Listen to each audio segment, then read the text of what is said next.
बोलो विष्णु भगवान की जय।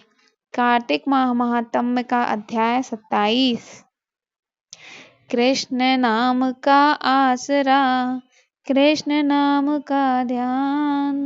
27वां अध्याय अब कहने लगा महान। पार्षदों ने कहा, एक दिन की बात है, विष्णुदास ने नित्य कर्म करने के पश्चात भोजन तैयार किया, किंतु कोई छुपकर उसे चुरा ले गया।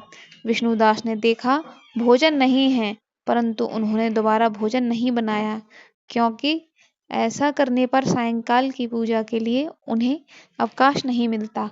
अतः प्रतिदिन के नियम का भंग हो जाने का भय था। दूसरे दिन पुनः उसी समय भोजन बनाकर वे ज्यों ही भगवान विष्णु को भोग लगाकर अर्पण करने के लिए गए, त्यों ही किसी ने आकर फिर सारा भोजन हड़प लिया। इस प्रकार 7 दिनों तक लगातार कोई उसका भोजन चुरा कर ले जाता रहा। इसने विष्णुदास को बड़ा विस्मय हुआ और वे मन ही मन इस प्रकार विचार करने लगे, अहो, कौन प्रतिदिन आकर मेरी रसोई चुरा ले जाता है। यदि दोबारा रसोई बनाकर भोजन करता हूँ तो सायंकाल की पूजा छूट जाती है। यदि रसोई बनाकर तुरंत ही भोजन कर लेना उचित हो तो मुझसे यह न होगा, क्योंकि भगवान विष्णु को सब कुछ अर्पण किए बिना कोई भी वैष्णव भोजन नहीं करता। इस प्रकार आज उपवास करते मुझे 7 दिन हो गए। इस प्रकार मैं व्रत में कब तक स्थिर रह सकता हूँ। अच्छा, आज मैं रसोई की भली भांति रक्षा करूंगा। ऐसा निश्चय करके भोजन बनाने के पश्चात वे वहीं छिपकर खड़े हो गए। इतने में ही उन्होंने एक चांडाल दिखाई दिया, जो रसोई का अन्न हर कर ले जाने के लिए तैयार खड़ा था। भूख के मारे उसका सारा शरीर दुर्बल हो गया था। मुख पर मलिनता छा गई थी। शरीर में हाड़ और चाम के सिवा कुछ शेष नहीं बचा था। उसे देखकर श्रेष्ठ ब्राह्मण विष्णुदास का हृदय करुणा से भर आया। उन्होंने भोजन चुराने वाले चांडाल को देखकर कहा, भैया जरा ठहरो ठहरो, क्यों रूखा सूखा खाते हो, ये घी तो ले लो। इस प्रकार कहते हुए विप्रवर विष्णुदास को आते देख वह चांडाल भय के मारे बड़े वेग से भागा और कुछ ही दूरी पर मूर्छित होकर गिर पड़ा। चांडाल को भयभीत और मूर्छित देखकर द्विज श्रेष्ठ विष्णुदास बड़े वेग से उसके समीप आए और दयावश अपने वस्त्र के छोर से उसको हवा करने लगे।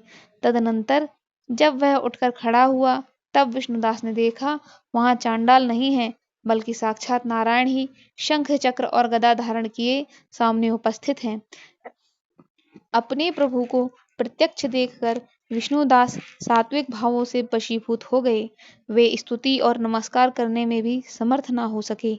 तब भगवान ने सात्विक व्रत का पालन करने वाले अपने भक्त विष्णुदास को छाती से लगा लिया और उन्हें अपने जैसा रूप देकर वैकुंठ धाम को ले गए।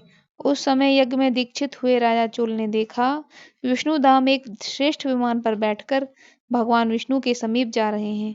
विष्णुदास को वैकुंठ धाम में जाते देख राजा ने शीघ्र ही अपने गुरु महर्षि मुद्गल को बुलाया और इस प्रकार कहना प्रारंभ किया, जिसके साथ स्पर्धा करके मैंने इस यज्ञ ज्ञान आदि कर्म का अनुष्ठान किया, वह ब्राह्मण आज भगवान विष्णु का रूप धारण करके मुझसे पहले ही वैकुंठ धाम को जा रहा है।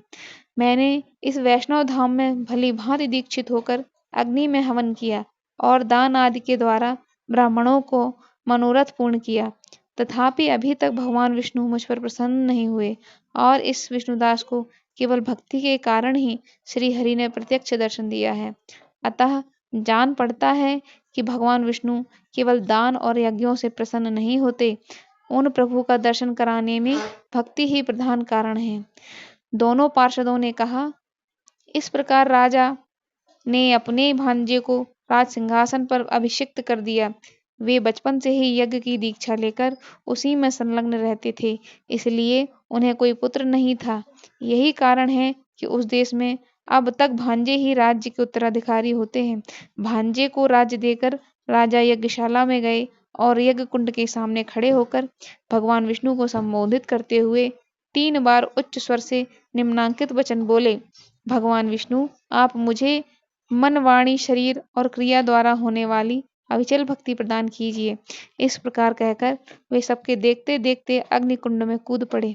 बस उसी क्षण भक्तवत्सल भगवान विष्णु अग्निकुंड में प्रकट हो गए। उन्होंने राजा को छाती से लगाकर एक श्रेष्ठ विमान में बैठाया और उन्हें अपने साथ वैकुंठ धाम को प्रस्थान किया। नारद जी बोले, हे राजन, जो विष्णुदास थे वे तो पुण्यशील नाम से प्रसिद्ध भगवान के पार्षद हुए और जो राजा चोल थे उनका नाम सुशील हुआ। इन दोनों को अपने ही समान रूप देकर भगवान लक्ष्मीपति ने अपना द्वारपाल बना लिया। बोलो विष्णु भगवान की जय। इस प्रकार से 27वें अध्याय का समापन यहाँ होता है। अगर आपको यह कथा पसंद आई हो तो प्लीज़ इसे लाइक ज़रूर कर दीजिए और इसी तरह की कथा को आगे सुनने के लिए हमारे चैनल को सब्सक्राइब ज़रूर करें। धन्यवाद।